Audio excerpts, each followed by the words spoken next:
Video kali ini Mimin akan melanjutkan pertemuan kedua les online gratis fisika untuk persiapan UTBK 2022.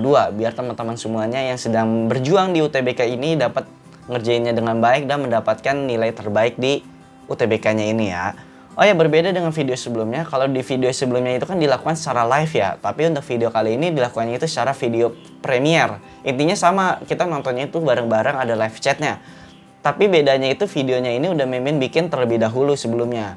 Kenapa Min gak live aja kayak kemarin? Karena kualitas resolusi videonya itu ternyata rendah. Jadi kelihatan gambar itu sedikit blur dan videonya itu agak ngedelay dengan audionya. Jadi takutnya ditontonnya itu kurang baik, makanya di video pertemuan kali ini dan pertemuan selanjutnya mungkin dilakukan dengan video premiere ya. Oh ya, untuk teman-teman juga kalau nanti selama nonton dan belajar tentang fisika ini ada pertanyaan yang kurang jelas, kalian bisa aja langsung tanya di live chatnya ya, nanti Mimin pasti jawab kok. Yuk langsung aja kita mulai videonya.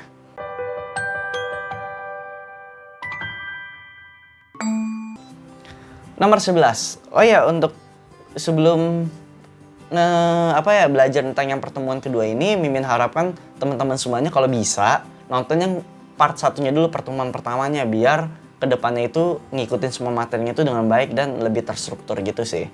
Yuk kita masukin nomor 11. Garpu talam memiliki frekuensi 256 Hz, berarti diketahui 256 Hz. Dan menghasilkan layangan bit 1 Hz, berarti frekuensi delta F-nya itu 1 Hz ya. Ketika nada atas pipa organa ketiga buka. Jadi di sini nada atas pipa organa ketiga bukanya itu Mimin simbolkan sebagai F3B ya. Panjang pipa adalah, ditanya adalah panjang pipa lambda. Jawab. Nah, di sini di sini V-nya juga diketahuinya itu langsung 340 meter per second.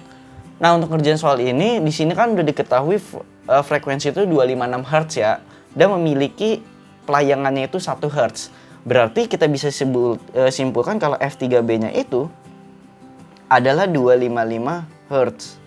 Kenapa? Karena kan selisihnya itu 1 Hz dengan yang frekuensi garpu tala. Berarti kita pakai yang 255 aja. Atau sebenarnya bisa dua kemungkinan, antara 254 sama 255. Kalian bisa pilih aja nanti. Mimin udah coba hitung sebelumnya, hasilnya itu lebih baik ketika kita gunakan yang 255. Tapi nggak masalah kok kalau kalian pakai 254 aja, tapi nanti komanya itu agak jelek. Tapi Mimin pakai 255 aja biar lebih memudahkan ya. Berarti kita udah dapatkan kalau frekuensi di 3 pipa organ terbuka nada atas ketiganya itu adalah 255 Hz. Nah di sini ada panjang pipa, berarti kan kita harus ngitung panjang gelombangnya dulu. Panjang gelombang rumus apa? Panjang gelombang lambda sama dengan V per F. Yaudah kita masukkan, V-nya kan 340 per F-nya itu adalah 255. Nah, 340 dibagi 255 itu kita kalkulatorkan. Hasilnya itu langsung 1,3 meter. Tapi kalau di sini Mimin pakai kalkulator ya, tapi nanti kan kalian pas di UTBK nggak boleh. Tapi pasti angkanya itu nggak terlalu susah kok. Oke, di sini lambda itu didapatkan 1,3 meter. Ingat, lambda 1,3 meter itu adalah nada atas ketiga. Nada atas ketiga yaitu F3. Jadi Mimin kan kalau teman-teman pasti ngerjain ini pakai rumus ya, agak ribet. Tapi Mimin punya cara cepatnya tanpa menghafal rumus. Jadi ingetin aja kalau pipa organ terbuka itu dimulai dari setengah. Jadi gitu, setengah ditambah setengah jadi 1, ditambah setengah lagi jadinya 3/2 kan. Ini nada 0, nada 1, di sini nada 2. 3/2 artinya gini, di sepanjang panjang pipa organa L itu ada lambda senilai 3/2 lambda. Nah kayak gitu. Jadi kita nggak usah ngafalin rumus, tapi kita ngafalin polanya aja. Karena kalau kita ngafalin pola itu lebih gampang.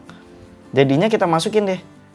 L sama dengan 3/2 dikali 1,3 kan. Sama dengan 3,9. 3,9 itu kan kita bulatkan jadi 4 ya. 4/2. Jadinya sama dengan 2 meter. 2 meter kita sederhanakan menjadi 200 cm. Kita ubah cm jadi 200 cm. Jadi kalau di nomor 11 ini kalau ditanya panjang pipa organanya berapa, ya berarti nanti teman-teman jawabannya itu adalah yang D, 200 cm. Oke, next ke soal selanjutnya. 12. Oh ya, kalau ada yang mau ditanyakan yang tadi Mimin jelasin, langsung aja tanya di live chat ya, nanti Mimin jawab. Atau kalau teman-teman lihatnya itu bukan secara video premier, bisa langsung lihat tanya di kolom komentar. Pasti Mimin jawab kok. Oke, 12. Gelombang merambat dari titik A ke titik B dengan amplitude 10 pangkat minus 2. Berarti A-nya itu 10 pangkat minus 2 meter. Dengan periodenya 0,2 detik. Jika jarak AB-nya itu 0,3 meter, berarti delta X-nya itu ya 0,3 meter. Bila cepat rambat gelombang V 2,5 meter per second. Maka pada suatu saat tertentu beda fase antara titik A dan B adalah, oke, di sini kita masuk ke titik fase beda fase. Beda fase itu rumusnya itu tinggal theta sama dengan, kan theta itu rumusnya fase dikali 2 pi ya. Nah, ini rumusnya itu adalah delta X per lambda. Delta X itu kan tadi udah dapat nilainya itu 0,3 ya. Lambdanya belum dapat. Nah, kita hitung dulu nilai lambdanya itu seperti pakai rumus yang biasa tadi itu. Di SMP udah ada kok. Yaitu lambda sama dengan V dikali periode. V-nya itu 2,5, T-nya itu tadi 0,2. Maka lambdanya itu didapatkan 0,5 meter. Ya udah kita masukin deh 0,5. Maka didapatkan 0,3 dibagi 0,5, 0,6 ya. Nah, fasenya itu 0,6. Sedangkan kalau kita lihat di option jawabannya, itu satuannya rad. Makanya di rumus yang tadi kita kalinya itu dikali 2pi ini. Ya udah kita tinggal kali 2pi, jadinya 0,6 dikali 2pi sama dengan 1,2 pi ya, 1,2 pi rad. Atau kita ubah ke dalam pecahan, itu menjadi 6/5 pi rad. Maka nanti jawabannya itu 6 pi per 5, berarti yang B. Seperti itu. Min, kenapa sih kali 2 pi? Iya, karena kan kalau gelombang itu fase itu kan selalu satu lingkaran. 2 pi. Jadi ketika dia udah satu lingkaran, dia kan akan kembali lagi ke posisi semula. Makanya dikalinya itu dikali 2 pi. Seperti itu. Cukup simpel ya untuk yang nomor 12 ini ya. Oke, lanjut ke soal nomor 13-nya. Oke, nomor 13 ini mungkin tentang fluida ya sekarang ya. Oh ya, Mimin ulang lagi dari yang nomor 11 tadi untuk memastikan konsep-konsep apa yang keluar. Kalau nomor 11 itu kita masuk ke tentang gelombang bunyi, yaitu tentang aplikasinya, penggunaannya, tentang pipa organa terbuka dan pipa organa tertutup. Materinya ya. Jadi kemungkinan kalau nanti ada soal tentang gelombang bunyi yang keluar itu ya tentang pipa organa. Jadi teman-teman hafalin aja pola yang tadi udah Mimin kasih tahu. Kalau nomor 12 itu masuk tetap gelombang, tapi bedanya di sini gelombangnya itu gelombang biasa ya, gelombang pada umumnya yang ada fase-fasenya seperti itu. Nah, nomor 13 kita akan ngebahas nomor 13 itu tentang fluida ya. Di sini ada hubungan fluida sama gaya minimum yang ditumbuhkan, ya berarti kayak momentum impulsnya. Jadi ini penggabungan dua konsep antara fluida sama momentum impuls. Kita baca dulu nomor 13. Air mengalir dengan laju 1,5 meter per second. Berarti V-nya itu 1,5 meter per second. Melalui pipa horizontal dengan luas penampang 10 pangkat minus 2 meter kuadrat. Dan Anda berusaha menutup aliran dengan tangan Anda. Oke, berarti ada pipa ngalir, kemudian di ujungnya itu kita ditahan pakai tangan kita biar alirannya itu terhambat. Asumsikan air berhenti ketika menumbuk tangan, maka gaya minimum yang diperlukan adalah tadi di sini ada tulisan gaya minimum dan ada kata menumbuk. Makanya tadi Mimin sebutkan kalau ini itu materinya itu adalah momentum impuls. Nah, momentum impuls itu rumusnya apa? Nah, rumusnya itu yang biasa itu yang F dikali delta T sama dengan M dikali delta V. Tahu kan nih rumus yang kayak gini ya, kalau tentang hubungan impuls dan momentum. Berarti kalau kita lihat di sini, F itu kan sama aja kayak M per delta T dikali delta V. Ini rumus yang Mimin tulisan yang sekarang ini itu kalau misalkan untuk momentum doang. Sedangkan kalau tadi kita perhatikan itu berhubungan sama fluida. Yang namanya fluida pasti kan zat cair ya. Maka masanya itu biasanya kita ubah ke ada hubungannya sama massa jenisnya. M itu rumusnya itu kan berarti kalau lambda massa jenis itu M per V, berarti kan M itu adalah rho per V kan. Rho kali V maksudnya. Berarti M-nya itu kita ubah. Rho dikali V per delta T dikali delta V. Ya kan? Delta V-nya ini dari bergerak hingga berhenti. Berarti kita tulisnya V aja ya. Berarti boleh ya. Berarti kan di sini rho dikali ya V per delta T dikali V aja. Di sini berarti V aja ya. Dan di sini ada ketentuannya lagi nih. V itu kan rho kali V. V itu kan tadi volume. Volume itu rumusnya apa? Volume itu kan rumusnya A dikali H kan? Rho dikali A dikali H per delta T dikali V. Ngerti nggak maksudnya? Jadi kan volume itu kan luas alas dikali tingginya itu, H-nya itu, atau jarak yang ditempuh sama si di pipanya itu berapa. Nah di sini kalau kita lihat ada H, ada delta T. H itu adalah jaraknya, sedangkan T itu waktunya. Jarak dibagi waktu itu kan kecepatan ya. Berarti bisa juga kita tuliskan menjadi rho dikali A dikali V kuadrat. Nah ini berarti gaya minimumnya itu rho A V kuadrat. Beda sama yang rumus gaya minimum yang pada umumnya kan. Karena UTBK itu berarti bukan cuma masukin rumus, tapi kita harus menurunkan rumus dari gabungan beberapa konsep. Berarti kita masukin aja. Karena di sini air, berarti kan lambdanya itu 1000. Kok lambda? Rho-nya massa jenisnya 1000 dikali A-nya itu 10 pangkat minus 2. V-nya itu adalah 1,5 kuadrat. 1,5225 kali ini kali 10 berarti 22,5 Newton.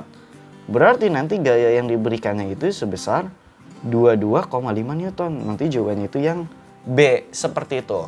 Ya, ngerti ya maksudnya ya untuk penurunan rumus kenapa bisa kayak gini. Ingat kalau misalkan ada yang bingung langsung tanya aja di live chatnya, biar Mimin langsung jawab. Next ke nomor 14. Dalam sebuah eksperimen, bola aluminium dengan massa 0,2 kg dipanaskan hingga 150 derajat Celcius. Oke, di sini Mimin anggap bola, berarti massa bola MB ya. MB-nya itu 0,2 kg. Kemudian dipanaskan hingga berarti TB-nya itu 150 derajat Celcius. Kemudian diletakkan pada air 150 cc. Massa air 150 cc. Oh ya, cc itu kalau di fluida itu sama aja kayak gram ya. Jadi kalau ada tulisan 150 cc, Mimin bisa langsung tuliskan 150 gram.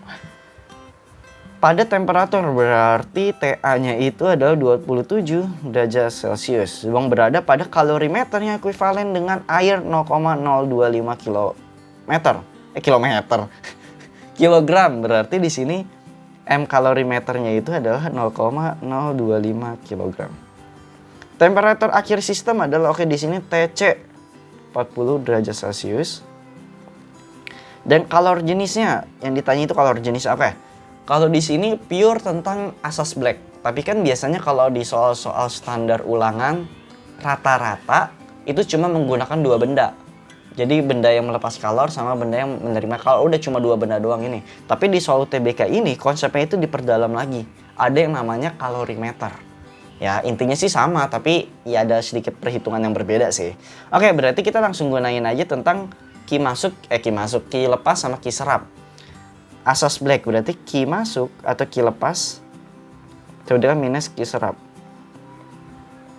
Kalau kita lihat dari suhunya, suhu yang gedenya itu si bolanya kan, berarti yang bolanya itu adalah yang melepasnya. Berarti kita bisa tuliskan atau biar lebih gampangnya kita balik aja deh ki serapnya itu di sebelah kiri ya. Sebenarnya sama aja sih perhitungannya. Jadinya itu kan ki lepas, oh nggak usah dibalik deh, ini langsung aja. Ki lepas itu berarti 0,2 dikali C si bolanya itu, delta T-nya itu berarti kan 150 dikurang 40. Sama dengan ki serapnya itu berarti, ingat di sini dikatakan kalau kalorimeternya itu ekuivalen dengan air, berarti bisa kita tambahin aja. Jadi ditambahinnya gini. Tadi kan massa airnya itu 0,025 kg. 0,025 kg. Oh, biar lebih memudahkannya Mimin ubah dulu deh kilogramnya menjadi gram aja. Biar nggak terlalu banyak koma-koma. Berarti di sininya itu Mimin tulisnya itu 250 Yang di sini kan berarti langsung jadiin gram, berarti 150 ditambah 25.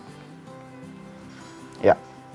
Dikali C-nya itu 1 dikali 40 dikurang 27. Kalian kalau langsung ke dalam bentuk yang kilogram juga nggak apa-apa sih.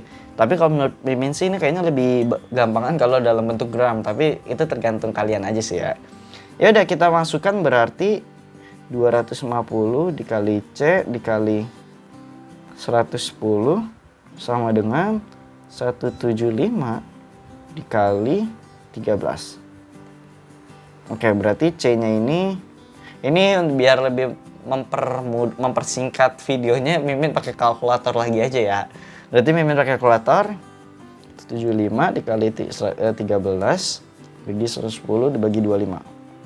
Oke, di sini didapatkan nanti C-nya itu bernilai 0,1034. Angkanya emang jelek sih. Nah, di sini kan tadi Mimin pakai C airnya itu 1 ya. Kalau 1 itu kan berarti kalau kalori. Sedangkan di sini dalam bentuk joule. Berarti kita kalikan 4,2. Nah, ya jadi harus dikalikan 4,2 dulu. Berarti didapatkan C-nya itu adalah 0,434 joule per gram derajat Celcius. Ingat per gram, karena kan tadi kita mengubah masanya itu dalam bentuk gram. Berarti tetap gram ya. Ya udah, berarti C-nya itu didapatkan 434 joule per kilogram derajat Celcius. Berarti nanti jawabannya itu adalah yang C. Seperti itu. Cukup simpel kan ya, nggak terlalu susah-susah banget ya. Berbeda sama yang di pertemuan 1 itu kan ada beberapa yang susah.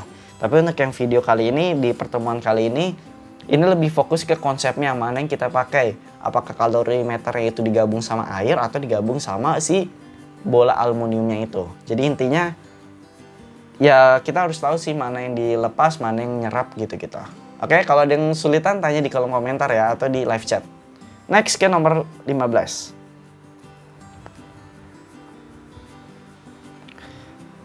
Tiga kapasitor masing-masing 4 mikrofarad dihubungkan dengan cara tertentu. Oke, pokoknya di sini ada 3 kapasitor.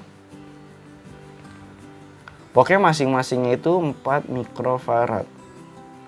Dihubungkan dengan cara tertentu. Oke, didapatkan ternyata C totalnya itu 6 mikrofarad.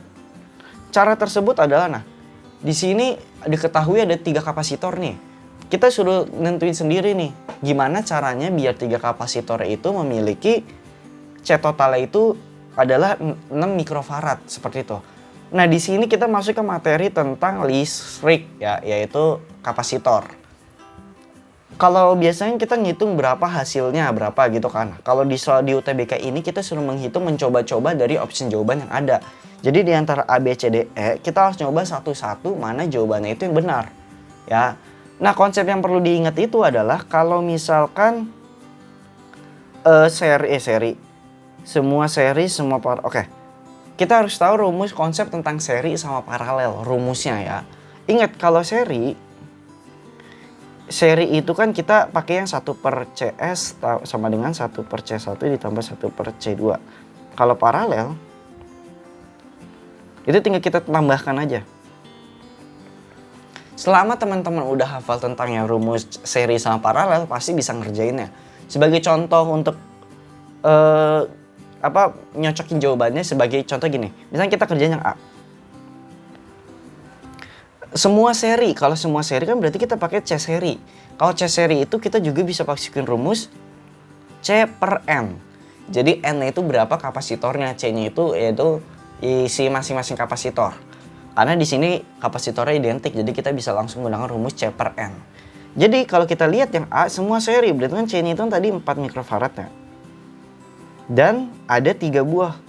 Berarti hasilnya 4/3. Salah. Karena kan di sini maunya itu C totalnya itu adalah 6 mikrofarad. Makanya di sini nggak boleh ya. Next, untuk yang B-nya. 2 seri dan diparalel dengan 1 kapasitor. 2 seri, berarti 2 seri itu menjadi 4/2 ya. 4 mikrofarad per 2. Jadinya 2 mikrofarad. Kemudian di 1 paralel. Kalau satu paralel berarti 2 mikrofarad ditambah paralel. Kalau paralel kan tinggal ditambah ya. Tambah 4 mikrofarad. Hasilnya 6 mikrofarad deh. Jadi langsung jawabannya nanti yang B. Seperti itu. Jadi kita tinggal nyocokin di antara opsi jawabannya mana yang sesuai dengan yang diketahui di soal. Seperti itu. Oke? Nah, untuk yang C sama D-nya Mimin kayaknya nggak perlu bahas lagi ya di sini ya. Jadi teman-teman bisa kalau misalkan mau nyoba ngerjain sendiri ya kerjain aja. Tapi karena di sini kebetulan yang di option B-nya itu langsung ketemu jawabannya, jadi ya nggak usah Mimin bahas lagi ya. Oke, jadi ya kayak gitu. Isinya itu langsung yang B-nya ya. Oke, next nomor 16. Nah, nomor 16 ini kita masuk ke tentang rangkaian listrik. Biasanya tuh kalau di UTBK di rangkaian listriknya itu ada dua bagian. Tentang yang rangkaian biasa atau yang loop. Oke? Kalau di kasus yang ini tentang loop, tapi di sini loopnya itu ya loop satu loop doang. Biasanya ada juga soal UTBK yang 2 loop, tapi karena di sini masih di pertemuan-pertemuan awal les online gratisnya ini, jadi Mimin pakainya itu ambilnya itu yang masih loopnya itu yang sederhana dulu. Oke, berarti kalau kita kerjakan di sini itu kan ada rangkaian yang ditanya perbedaan M ke N. Oke. Kita langsung bikin aja arah loopnya kayak gimana. Kalau Mimin biasanya itu bikinnya itu searah jarum jam. Jadi gini. Set. Nah. Searah jarum jam. Jadi ingat kalau searah jarum jam kalau kita ngikutin arah loopnya, ketika kena potensial yang positif dulu berarti kita tulisnya itu positif dulu. Kalau yang kena negatif dulu berarti kita tulisnya negatif dulu. Jadi gini. Kalau kita lihat kan dia loopnya muter nih gini, ya kan, muter nih. Oke. Nah, kalau muter kayak gitu, kan ketika di S1 itu kan yang kena positifnya dulu ya. Berarti kita tulisnya itu positif. Jadi positif 12 ditambah di sini karena seri berarti R-nya itu tinggal kita totalkan 3 plus 2 kali I. Nah, kemudian pas di E2 dia nyentuh di negatifnya dulu kan. Berarti kita tulisnya itu negatif 6 sama dengan 0. Jadi kalau soal loop itu kayak gitu. Jadi kalau nanti ketemu 2 loop ya berarti kerjanya seperti kayak gini. Tapi nanti I-nya itu ada I1, I2, I3.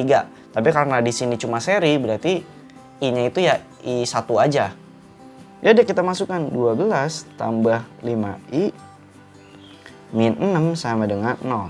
Maka 5I benar ya? Ya sama dengan minus 6. Maka I-nya itu dapatkan minus 1,2 ampere. Minus 1,2 ampere. Minus itu menandakan kalau arah arusnya itu berlawanan sama arah loop yang pertama kali kita bikin. Ya.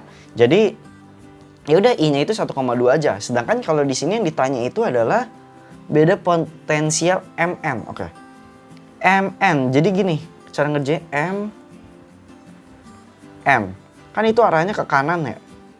Oke, arahnya itu ke kanan. Berarti kalau kita arahnya ke kanan, pas di CD-nya itu kita harus arahinnya juga ke kanan. Jadi gini. Bentar, Mimin gambarin dulu biar lebih simpel. Kanan juga. Kalau kita lihat ke kanan, pas di potensial ini dia kan kena positifnya dulu kan. Jadi kita tetap tulis positif. Berarti positifnya itu tadi di situ 6 volt kan. Ini 6 volt, di sini 2 ohm. Berarti 6. Kemudian di sini ditambah bentar. Ke kanan. Ya, ditambah 1,2 ampere dikali 2. Ini di sini berarti VMM. Nah, kenapa kan tadi hasilnya negatif? Kenapa kok yang ditulis positif gitu kan? Bingungnya. Jadi gini. Kan tadi kalau kita lihat arah loopnya, dia kan searah jarum jam ya. Berarti kalau kita lihat arusnya itu kan aslinya ke kiri gini kan. Ini arus. Tapi kan karena negatif jadi dia kebalikannya ke kanan. Makanya kalau kita tuliskan lagi arah arusnya itu ke kanan. Nah, karena arah arusnya itu dengan arah yang MN itu ke kanan yang searah loopnya itu searah, makanya nanti I yang kita masukin itu yang positif. Paham ya? Jadi kalau misalnya negatif ya kalau berlawanan karena di sini ternyata MN baru ke kanan. Makanya di sini dikalinya itu 1,2 bukan minus 1,2. Ya udah kita hitung 6 ditambah 2,4. Maka didapatkan 8,4 volt. Jadi nanti jawabannya 8,4 volt. Seperti itu aja. Oke? Oke, kalau ada yang pertanyaan nanti tanya langsung di live chatnya ya. Oh ya, Mimin mau ngasih tahu nih, kayaknya video untuk yang Premiere ini videonya akan lebih singkat dibandingkan live kemarin ya. Kalau live kemarin kan hampir 1 jam tuh ya, karena kan Mimin ngobrol secara langsung dengan kalian. Tapi kalau di Premiere ini kan nggak ada interaksi gitu kan, jadi otomatis ya lebih cepet dikit lah ya. Ya paling sekitar 40 menit lah ya untuk yang pertemuan kayak gini. Tapi nggak apa-apa, yang penting kalian intinya sih harus sering latihan soal aja, nyicil, biar nanti terbiasa ngerjain soal. Oke, nomor 17. Suatu loop lingkaran kecil dengan radius A diletakkan di tengah dari loop dari loop lingkaran yang jauh lebih besar dari radius dengan radius B. Oke. Kalau kita bikin loop. Oke. Kita sederhanakan gini aja deh. Nah, gambarnya gini. Kemudian ada loop yang lebih gede. Yang dalam itu radiusnya itu A, dan yang luar itu radiusnya itu B. Oke, diberikan I-nya itu adalah I0 cos omega T. GGL induksi pada loop kecil. Oke. Di sini rumusnya itu agak berbeda dengan yang diajarin di sekolah ya. Maksudnya gini, karena kan di UTBK jadi konsepnya itu dimainin. Kalau di sini ada 2 loop. Loop satu yang kecil sama loop yang gede yang kedua. Yang radiusnya B. Jadi kalau ketemu soal kayak gini, kita mikirnya gini, loop yang gedenya itu, yang di luar dari loop yang kecilnya itu dianggap sebagai penghasil induksi magnetiknya. Paham? Jadi gini, kalau kita tuliskan, kan induksi magnetik itu kan rumusnya μ0I per 2A. Ya kan, A-nya itu kan jari-jari dari loopnya itu. Karena di sini jari-jarinya itu adalah B, maka kita tuliskan B. Nah, ini B-nya. Kemudian di sini yang ditanya adalah GGL induksinya. GGL induksi. GGL induksi kan rumusnya gini. D flux dt gitu kan. Nah, minus D flux dt. Berarti kan kita harus nyari fluxnya dulu kan. Flux itu rumusnya apa? Ini harus apa lagi? B dikali A. B-nya itu kita masukin yang tadi udah kita hitung dari loop yang gedenya. Yaitu μ0I per 2B. A-nya itu luas penampangnya. Luasnya. Karena di sini kan kita hitung GGL untuk yang loop yang kecil, otomatis kita masuknya itu A-nya itu untuk yang kecilnya juga. Makanya kan masukin pi R kuadrat. R itu kan A kuadrat. Biasanya ya lingkaran, luas lingkaran itu kan pi R kuadrat. Berarti kalau kita masukin, berarti kan nilainya itu μ0. I-nya itu kita masukin I0 cos omega T sesuai yang diketahui di soal.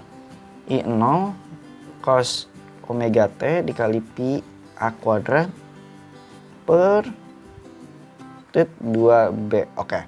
Berarti ketemu kayak gini kan. Ini belum selesai, ingat karena kan tadi yang dicari itu GGL. GGL itu kan rumusnya minus D flux dt. Berarti kita hitung. GGL sama dengan minus D dt. Kita turunkan nih. Cos omega T kali pi A kuadrat per 2B. Nah, ini kita masuk lagi ke konsep tentang matematika tentang penurunan ya. Walaupun di fisika sebenarnya udah sering banget, tapi di sini ada gabungan sama trigonometrinya. Jadi ya mau nggak mau, walaupun di sini fisika, ya hitung-hitungannya itu ya dalam matematika juga ya.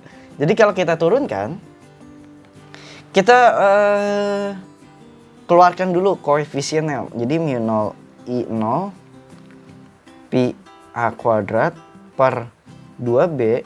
Jadi kan ini intinya T-nya itu kan cuma ada di dalam cos ya. Berarti kita turunkan cosnya aja. Cos omega T kalau diturunkan menjadi cos min sin ya. Min sin karena tadi di sini rumusnya itu ada minusnya juga di depannya, berarti minnya hilang. Jadinya sin doang ya. Sin omega T. Omega T-nya kalau diturunkan T-nya sisa omega. Omeganya pindahin ke depan. Jadi sin kali omega. Udah deh selesai. Jadi di sini adalah GGL-nya. Kalau kita lihat di option jawabannya, berarti jawaban yang paling sesuai itu adalah yang A ya. Ntar,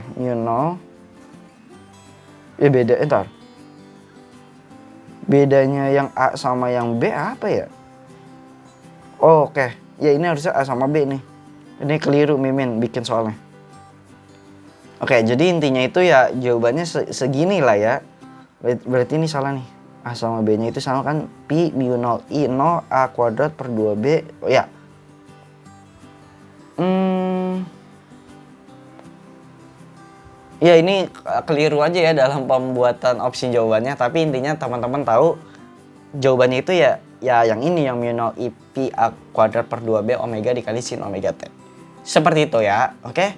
Mungkin ini kalau misalkan terlihat itu lebih agak-agak bingung ya, tapi kalau bingung langsung tanya di live chat ya, biar Mimin ada interaksi dengan kalian. Kan ini ceritanya bener-bener kayak les gitu. Jadi kan kalau teman-teman yang teman-teman kalian yang les pasti kan sering nanya nih ke tutornya. Nah, di sini juga Mimin ngasih fasilitas biar teman-teman juga kalau kesulitan bisa langsung tanya aja. Oke, next. Nomor 18-nya. Oke. 18. Sebuah garpu tala digetarkan di atas tabung gelas resonansi berisi air dan mempunyai luas penampang 10 cm kuadrat. Oke. Digetarkan, oke. Di sini berarti 18. Mimin bikin gambar dulu. Jadi ceritanya ada sebuah tabung. Set, oke. Memiliki luas penampang 10 cm persegi. Berarti luas penampang di sini itu 10 cm persegi ya. Ketika ukuran tinggi air 0,2 meter pada gelas terjadi resonansi pertama. Jadi resonansi pertama, oke. Berarti ketika di sini air itu diisi 0,2 meter berarti kan 20 cm ya. 20 cm. Ternyata katanya dia terjadi resonansi pertama. Ini terjadi resonansi pertama. Ya. Resonansi pertama. Itu saya gini aja biar lebih simpel. Pertama. Tinggi tabungnya itu kan nggak ada ya. Berarti kita tuliskan aja sebagai L. L tabungnya. Kenapa kita harus pakai L? Karena kan kalau di pipa, di tabung gelas itu ketika kita getarkan pakai garpu tala, yang kita hitung itu jarak itu kolom udaranya, bukan kolom airnya. Jadi kalau kolom airnya 20 berarti kolom udaranya itu kan nggak tahu kan, makanya kita umpamakan menjadi L dikurang 20 nanti di pas perhitungannya. Kemudian jika sejumlah ini untuk kasus keduanya, nanti kita hitung yang kasus pertamanya dulu ya.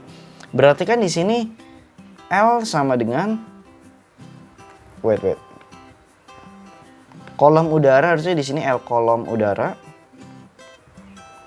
sama dengan 1/4 lambda karena resonansi pertama.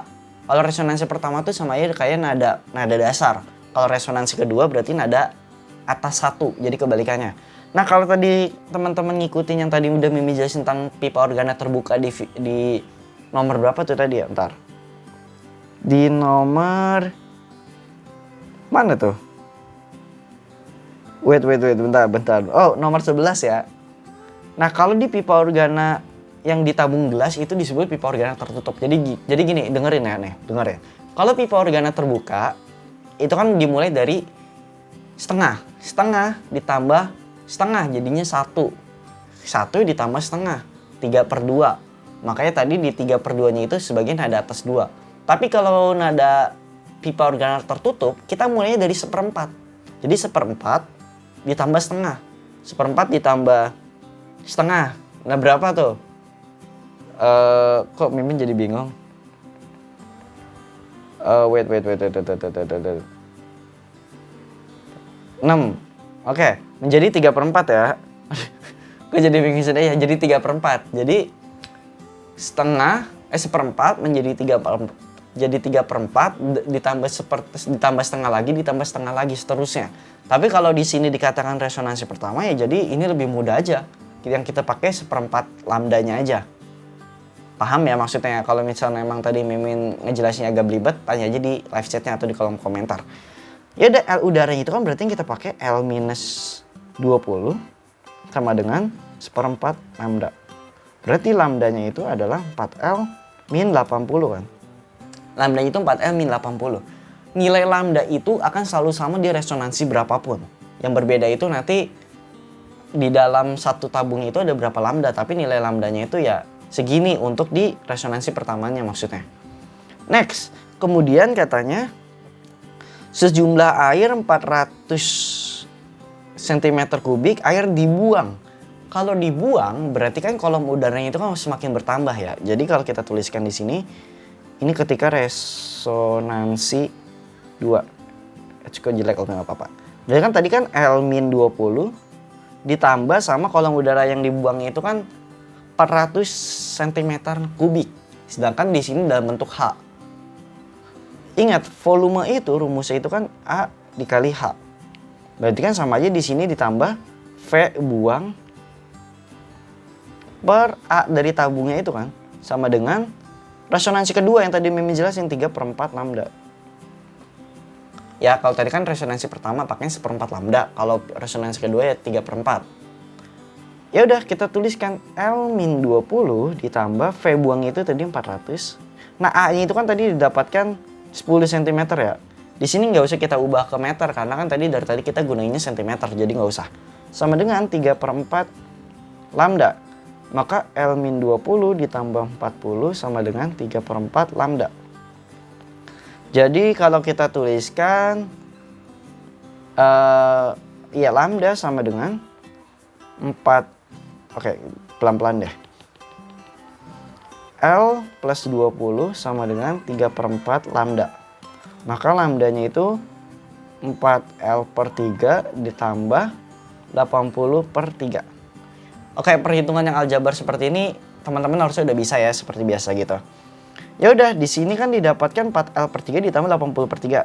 Kalau tadi lambda pertama kan dapatnya ini 4L-80 yang tadi Mimin sebutkan. Kalau nilai lambda itu bakalan sama kan.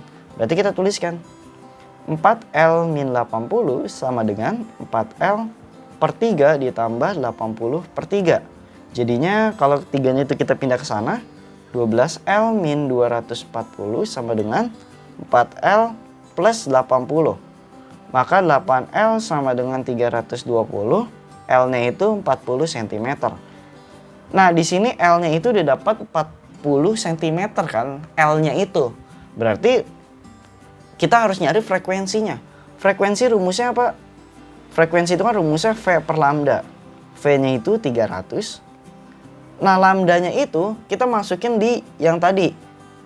Yang di persamaan pertama tadi nih, yang ini nih. Kan berarti 4 dikali L-nya itu tadi berapa? 40. Dikurang 80. Berarti kan sama aja 80 cm kan? Lambdanya, makanya di sini kita masukin lambdanya itu 80. Jadi per 80 deh. Sama dengan ini diubah dulu ya ke meter. Karena kan hertz itu V-nya itu dalam satuan meter per second. Otomatis lambdanya itu harus dalam meter juga. Jadi di sini 300 tadi berapa? 80 cm berarti 0,8. Berarti 300 dibagi 0,8. 375 Hz. Maka nanti jawabannya itu yang C. Nah, kalau di yang ini emang agak sedikit bingung kan ya yang pipa organanya. Makanya di sini gabungan konsepnya itu ada konsep fluida juga yang volume ya sama dengan alas kali tingginya. Itu kan intinya masuk kayak ke fluidanya juga. Jadi ya ini ada tadi yang Mimin bilang itu ada gabungan beberapa materi. Tapi sebenarnya untuk nomor 18 ini paham-paham aja lah ya. Kalau emang ada yang pertanyaan tanya aja di kolom komentar, oke? Yuk lanjut ke nomor selanjutnya 19. Sebuah mobil mainan yang mengeluarkan bunyi sedang bergerak dengan kecepatan 5 meter per second menjauhi dari dinding. Oke, di sini berarti mengeluarkan bunyi 19. V sumber sama dengan 5 meter per second kan. Dan dia menjauhi dinding ya, menjauhi. Berarti di sini kita menjauhi dinding. Oke. Pengamat yang menunggu di arah gerak mobil mainan mendengar layangan sebesar 5 Hz. Oke, yang menunggu di arah gerak mobil mainan mendengar layangan. Oke. Bentar. Kok kayak aneh ya? Pengamat yang menunggu di arah gerak mobil mainan mendengar layangan sebesar. Oke, pokoknya di sini delta F-nya ini 5 Hz. Oke. Jika laju suara di udara atau laju bunyi di udara adalah 340 meter per second, maka frekuensi dari bunyi mobil tersebut adalah pengamat yang menunggu di arah gerak mobil mainan mendekat. Berarti di sini intinya ada pantulan dari temboknya juga ya, sama seperti di pertemuan sebelumnya yang udah kita bahas tentang efek Doppler. Berarti di sini kita harus hitung dulu frekuensi penentuan pantulan dari dindingnya itu. Berarti kan frekuensi pendengar itu, oh yang pertama dulu, wait. V min Vs dikali F sebentar. Yang pertama itu kita anggap ketika kan di sini dikatakan mobilnya itu mendekati si pengamatnya ya. Mendekati pengamatnya, makanya yang kita pakai adalah rumus ini. Min, kok rumusnya bisa kayak gitu? Nah, ini yang udah Mimin jelasin tadi. Kalau bisa teman-teman nonton dulu yang di pertemuan 1 dulu. Karena biasanya pertemuan 1 sama pertemuan selanjutnya saling berhubungan. Jadi ya jangan ragu-ragu nonton yang di pertemuan 1-nya dulu. Karena di sini mendekati berarti kan VS itu negatif ya. Ya udah, kita tetap tulis kayak gini doang. Kenapa? Karena kan di sini nggak diketahui nilai layangannya itu, nanti agak-agak bingung. Jadi gini deh, kalau bingung oke terusin dulu aja ya. Nah, kemudian untuk FP2-nya yaitu ketika si orangnya itu mendengar dari pantulan dindingnya itu menjauhi. Berarti gini, kalau menjauhi itu kan berarti V per V plus Vs kali Fs. Karena kan di sini katanya menjauhi dari dinding ya. Makanya di sini ditambah. Karena kan biar nanti hasilnya itu semakin kecil FP2-nya.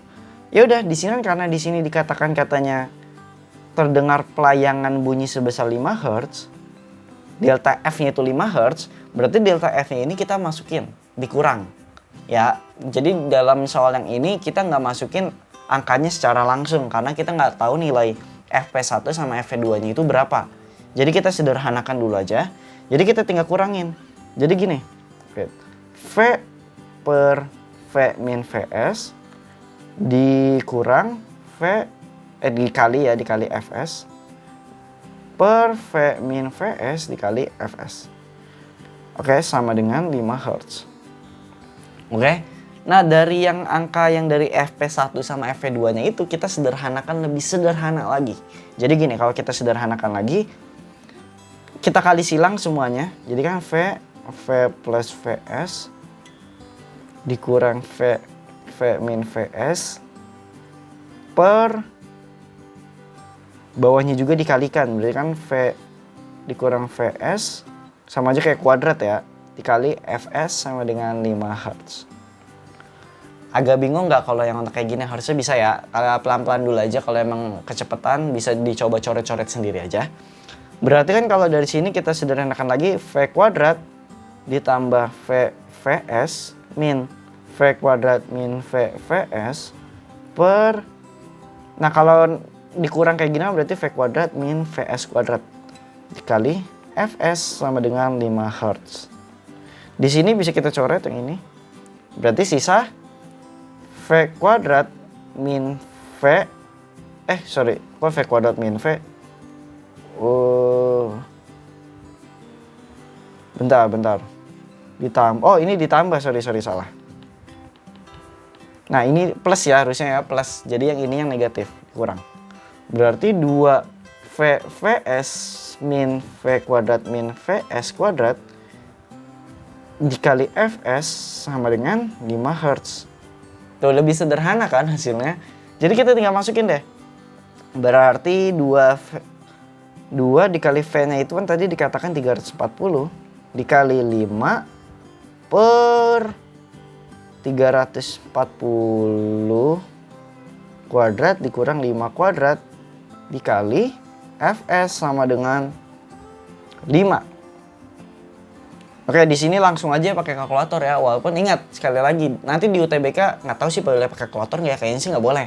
Jadi ya mau nggak mau harus hitung manual. Tapi karena di sini secara les online, jadi kan nggak apa-apa dong ya pakai kalkulator. Berarti ntar Mimin pakai kalkulator dulu. 340 kuadrat minus 5 kuadrat.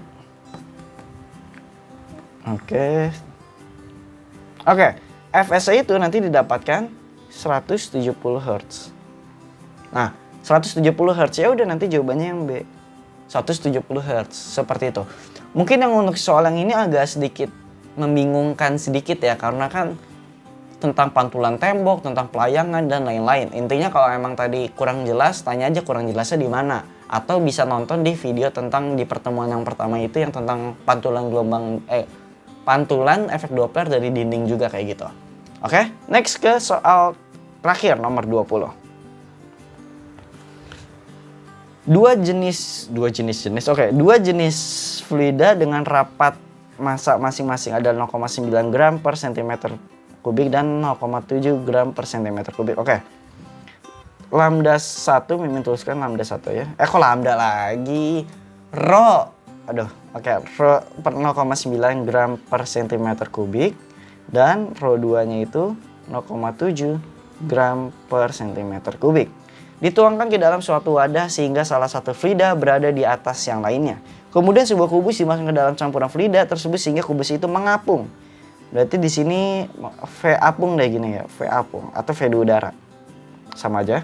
50% dari V bendanya. Oh sorry, kok V mengapung 50% volumenya berada di dalam fluida yang oh sorry. Berarti bukan V apung ini ya. Jadi yang lebih berat itu kan rho 1. Berarti di sini V1 50% V bendanya. Dan 20%-nya itu tidak tercukup. Nah, ini baru V apung. 20%-nya. Berarti kan kalau udah kepake 50% sama 20%, berarti kan sisa V2-nya itu ya 50 tambah 20 70 100 kurang 70 30% ya. Berarti 30% dari VB-nya. Yang ditanya berapa rapat massa benda. Nah, soal tentang fluida ini familiar banget ya, tentang yang menggunakan dua atau lebih fluida yang digabung jadi satu, kemudian bendanya itu tercelup dan sebagainya. Kalau kayak gini langsung aja masukin F apung sama dengan W benda di udara.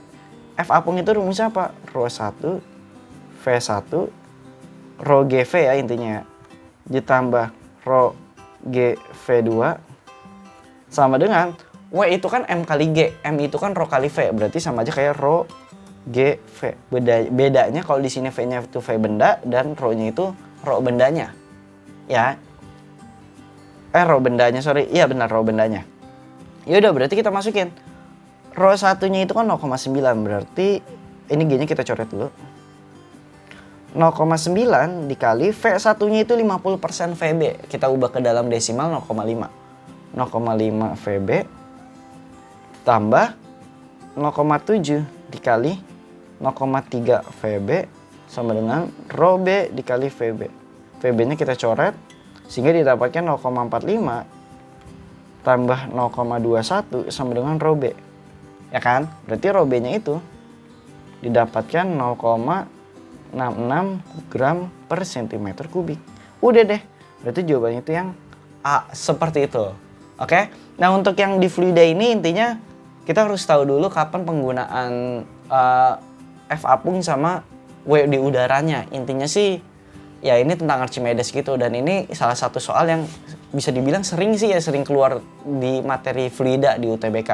Tapi ya kita nggak tahu juga di kedepannya itu nanti soal aslinya kayak gimana. Yang pasti ya kalian mau nggak mau harus pelajari semua konsep-konsepnya. Yang penting adalah kalian harus tahu analisis konsep apa yang dipakai di soal. Jadi mau soalnya mau diganti kayak gimana, selama konsepnya kalian ngerti, pasti bisa ngerjainnya ya. Oke, karena di sini udah soal nomor terakhir. Jadi untuk pertemuan kedua les online gratis ini kita sudahi dulu. Dan diingatin lagi, kalau ada pertanyaan atau yang mungkin kurang jelas Mimin jelasinnya, atau ada yang pengen ditanyakan, konsep apa gitu yang masih bingung, kalian boleh aja langsung tanya di kolom komentar. Dan bagi kalian yang emang secara live langsung bisa aja tanya di live chatnya ya, Mimin tungguin nanti Mimin jawab. Tapi karena di sini udah di akhir daripada video, otomatis langsung tanya di kolom komentarnya aja ya. Oke, cukup sekian pembahasan soal persiapan UTBK Fisika 2022, yaitu di les online fisikaku secara gratis di pertemuan kedua. Kalau ada pertanyaan yang kurang jelas yang tadi udah Mimin sebutkan, langsung aja tanya di kolom komentar ya. Oke, sampai jumpa di pertemuan selanjutnya. Bye-bye.